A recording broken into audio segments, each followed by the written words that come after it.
17-year-old Joni took a dive into shallow water and broke her neck. As a result, she became a quadriplegic, and she fell into a state of depression. She wanted to end her life, and she cried out to God, "Lord, if you won't let me die, then show me how to live." And through that tiny seed, and with the encouragement of friends and family, she found hope. And in 1979, she founded this ministry to reach families all over the world impacted by disability by sharing that same gospel hope that saved her life. Joni just celebrated her 74th birthday on Sunday. She is still very active in the ministry and advocating for families all over the world.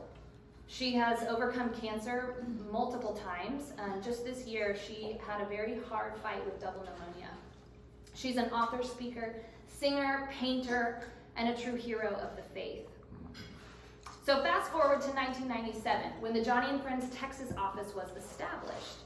And in 1998, we launched our first family retreat at Camp Allen in Navasota, Texas, serving just 25 families impacted by disability.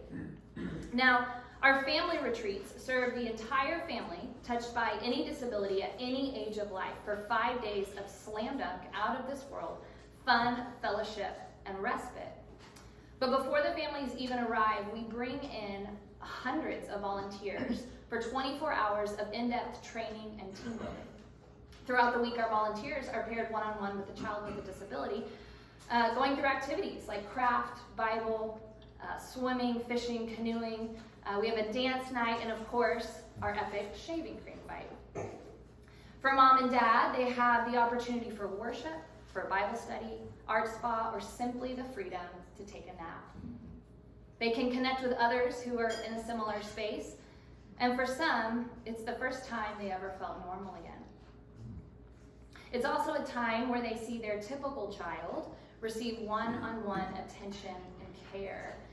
Many siblings who have a brother or sister with a disability grow up way too fast as they take on the role of caregiver.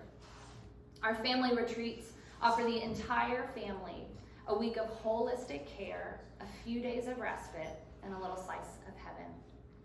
And that all started in 1998, but in 1999, my story with the ministry began. I was 12 years old when my mother signed us up to serve at a family retreat.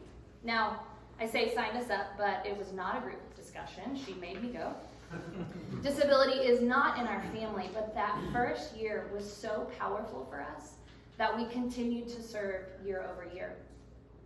There was one year where I was paired with a young girl named Rosie. Now, Rosie had the biggest smile, and she loved the color purple. Rosie had cerebral palsy, so she relied on me to be her hands, her feet, and her voice. We had tons of fun together, but when it came time to eat, I struggled. To be blunt, Rosie was a messy eater. Because her cerebral palsy caused her tongue to thrust forward, most of the food that I fed her landed anywhere but where it was supposed to. And I remember going back to my room that night, after it was a full day, and it was 3 long meals, and I said to my mom, "Mom, I just don't think I can do it.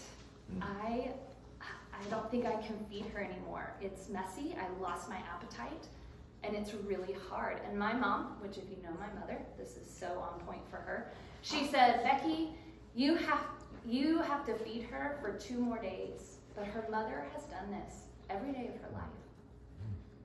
That summer gave me perspective. I was a senior in high school, grew up in a wonderful but sheltered private school.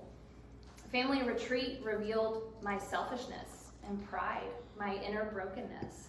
And the world defines our friends with disabilities as broken on the outside. But my brokenness was revealed to me through the innocence of sweet Rosie. Family retreat played an instrumental role in the trajectory of my life.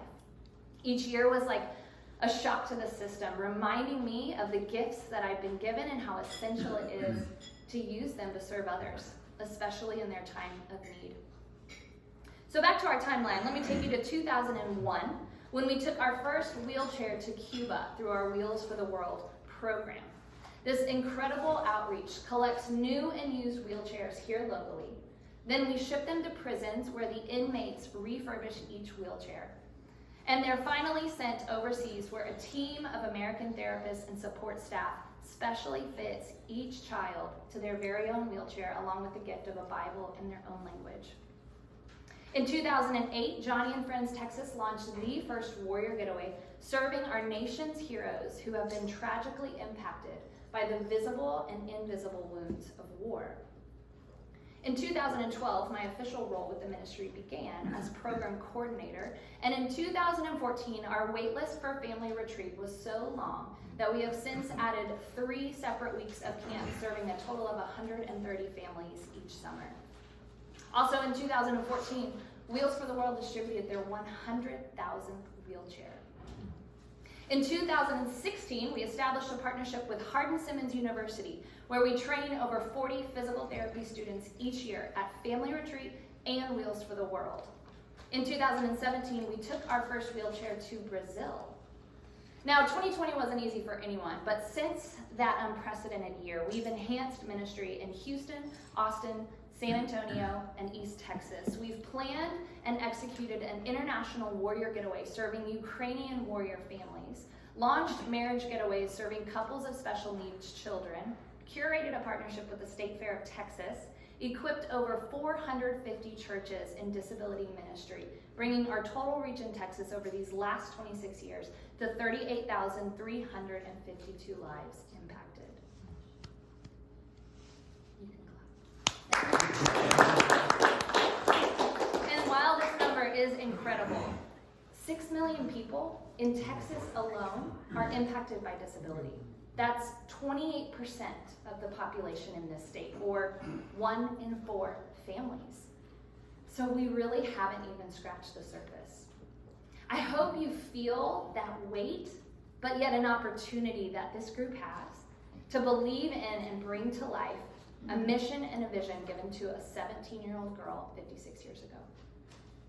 So that's the broad overview of our ministry.